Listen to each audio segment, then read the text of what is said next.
আজকে এই কবিতাটা একটু অন্যরকমভাবে বলার খুব ইচ্ছে হলো।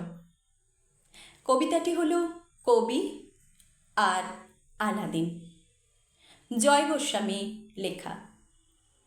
কাল আমি যে লেখার উপর ঘুমিয়েছিলাম সেসব লেখা আলাদিনের।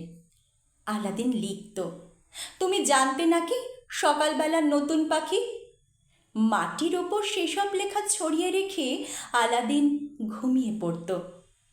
দু হাত দিয়ে প্রদীপ ঢেকে তার মা এসে খবর নিত, ও আলাদিন ঘুমোলি কি? এই প্রদীপে দৈত্য নেই, এমনি প্রদীপ। এই প্রদীপে ঘুমন্ত গা, জংলা, নদী, নদীর ধারে একটি অসৎ, তার কোটরে পদভোলা একটি পাখি ঠাঁই নিয়েছে। সেই পাখিটার ভয় পাওয়া চোখ কেমন করে শান্ত হলো তাও দেখা যায় মায়ের হাতে ওই প্রদীপে চোখ রাখলে। ও আলাদিন ঘুমোলি কি? খবর নিয়ে মা ঘুমতো নিজের ঘরে। মাটির উপর নিজের লেখা ছড়িয়ে রেখে আলাদিন তো লম্বা তখন। সেই সুযোগে ওসব লেখা জানলা দিয়ে উড়ে বেরোয়। কেউ গালিচা, কেউ বা মিনার, কেউ বা পরি ওড়নাটাকে ডানার মতন ছড়িয়ে দিয়ে উঠছে। পাখি, সকালবেলার নতুন পাখি, তোমার বুঝি হিংসে হচ্ছে? হোকগে, শোনো, মিনার ওঠে দুলতে দুলতে আকাশ চূড়ায়, দুলতে দুলতে মুকুট খসায়। মুকুট থেকে সারা শরীর, অত বড় শরীরখানা ঝরতে ঝরতে জনাক জ্বালা বিন্দু হলো। দূরবীনে কি গ্যালিলিও দেখতে পেতেন ওদের?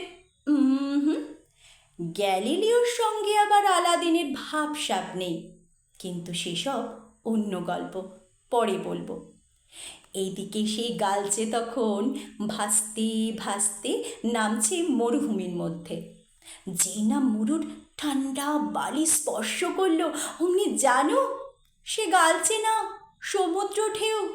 মরুর বালু ভাসিয়ে নিয়ে ছোট্ট তারা ফুটকি করে ছড়িয়ে দিল আকাশে ফের।